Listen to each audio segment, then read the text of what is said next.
Le journal avec Cheikh Tidiane Diaw. On commence avec Ousmane Sonko à la barre ce jeudi. Et le leader de PASTEF va répondre donc au tribunal des accusations portées sur Mame Mbaye Niang. Il accuse le ministre du Tourisme d'être épinglé par un rapport de l'IGE sur un détournement de 29 milliards de francs CFA dans l'affaire Prodac. Le journal Libération nous apprend qu'au-delà de la présumée diffamation, le ministère public accuse Ousmane Sonko d'injures contre Mame Mbaye Niang, mais aussi de faux et usage de faux dans un document administratif. Pendant ce temps, les leaders de Yewwi Askan Wi font bloc autour d'Ousmane Sonko. Face à la presse hier, ils ont accusé le chef de l'État de vouloir éliminer un adversaire politique.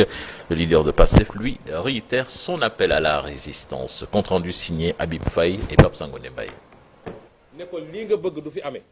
Ousmane Sonko n'est pas passé par 4 chemins pour insister sur son appel à la résistance.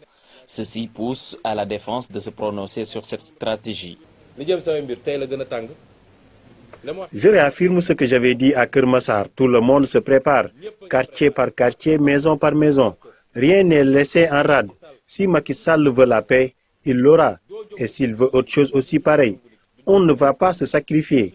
On n'a jamais attaqué une personne. On fait de la légitime défense. Les ténors de Yewwi Askan Wi en conférence de presse ce matin évoquent des manœuvres politiques pour éliminer un leader. Ce que je peux vous dire tout de suite, moi ça ne passera pas et Yewwi Askan Wi résistera. Yewwi Askan Wi reste plus que jamais déterminé pour la défense de la démocratie et la défense des libertés. Yewwi Askan Wi reste plus que déterminé et soudé autour et aux côtés de leur ami et leader qui est membre de cette coalition Mouy Ousmane. Donc la stabilité et la sécurité au Sénégal aujourd'hui, compte tenu de la nature du pouvoir, est un privilège et un devoir de Macky Sall. Aïda Mbodj alerte les populations et réaffirme son soutien à Ousmane Sonko. Et de façon solennelle. Je vous le dis ici, de façon solennelle, que Macky Sall nous cause beaucoup de problèmes et nous divertit. Mais nous restons dignes. Qu'Ousmane Sonko l'accepte ou pas, nous allons nous battre à ses côtés. Toutefois, les leaders de Yewwi Askan Wi déplorent la présence des gendarmes devant leur siège. Pour eux, toute l'opposition doit se tenir debout pour éviter l'extermination d'un des leurs. Et pendant ce temps, la jeunesse républicaine appelle à plus de sérénité pour ne pas embraser ce pays. Selon elle, l'opposition veut instaurer une guerre civile, ce qui ne passera pas. Ousmane Sonko doit déférer à la convocation, disent-ils certainement. Dans nos prochaines éditions, vous entendrez Victor Sadio Diouf qui en a parlé au micro de Modou Fall. Et toujours dans l'actualité, Cheikh Tidiane Diaw, les horaires du transport public et privé ont été modifiés. Désormais, le transport public interurbain de personnes est interdit entre 0h et 5h du matin.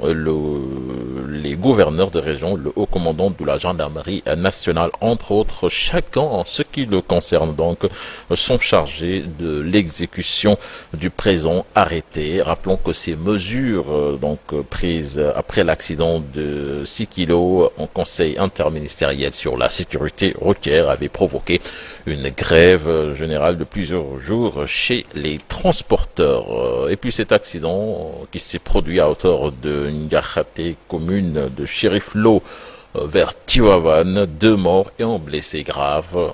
Une moto Jakarta qui avait à son bord 3 personnes a violemment percuté un véhicule. 2 personnes sont décédées sur le coup.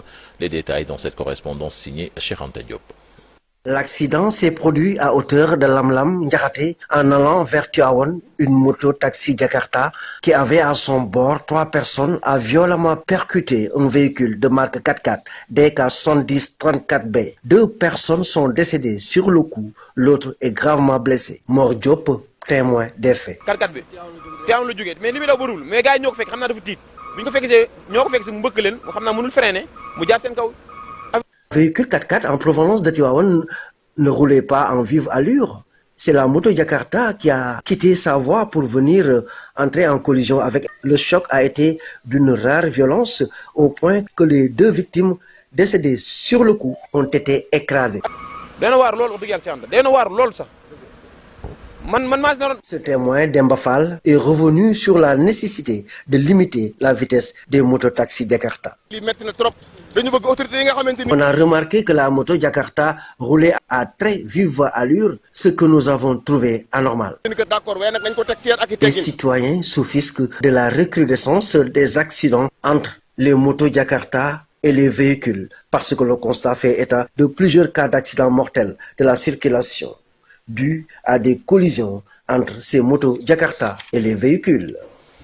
Et puis, Nata, pour terminer, vous l'avez dit tout à l'heure, donc le Magal de Porokhane célébré aujourd'hui, un événement donc qui marque la célébration de la communauté mourite de la mère de Cheikh Ahmadou Bamba. Certainement, nous y reviendrons dans nos prochaines éditions.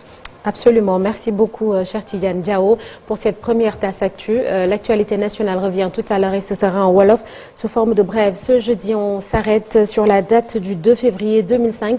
Le président de la France de l'époque, Jacques Chirac, entamait une visite de 3 jours au Sénégal. Ce jour-là, ce sera également le prétexte pour évoquer les relations entre la France et ses anciennes colonies, notamment au Mali, notamment le Mali et le Burkina Faso, où s'est développé fortement même un sentiment anti-français.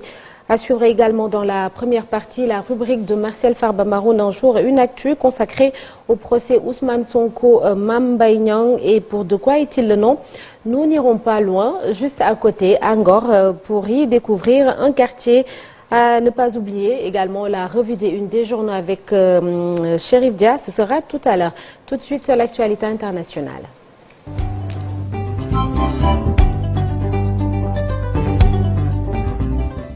L'actualité internationale, c'est avec Marcel Farba Maroun. Alors Marcel Farba Maroun, l'actualité internationale, j'y arrive. Voilà, on commence avec les nouvelles conséquences de la guerre en Ukraine, c'est cela? C'est cela, Sokhna Nata. Donc en Ukraine, où au moins 2 personnes ont été tuées suite à une frappe sur un immeuble d'habitation à Kramatorsk, donc au moins 7 autres personnes ont également été blessées. Un tir de missile russe, plus précisément, a été à l'origine de cet incident sur un immeuble d'habitation, donc comme je le disais, à Kramatorsk, dans la région de Donetsk, a annoncé donc ce mercredi le gouverneur ukrainien de la région, Pavlo Kirilenko, sur la messagerie Telegram.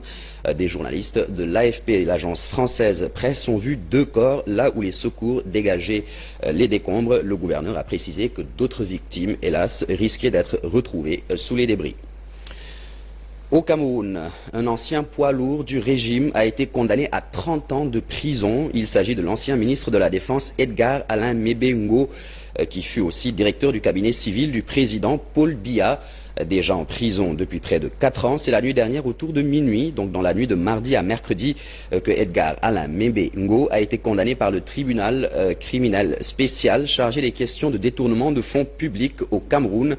L'ancien ministre Mbengo a été reconnu donc coupable du détournement de plus de 23 milliards de francs CFA et de l'argent détourné selon le tribunal criminel spécial, donc dans le cadre, à travers des surfacturations dans le cadre de marchés publics considérés comme fictifs.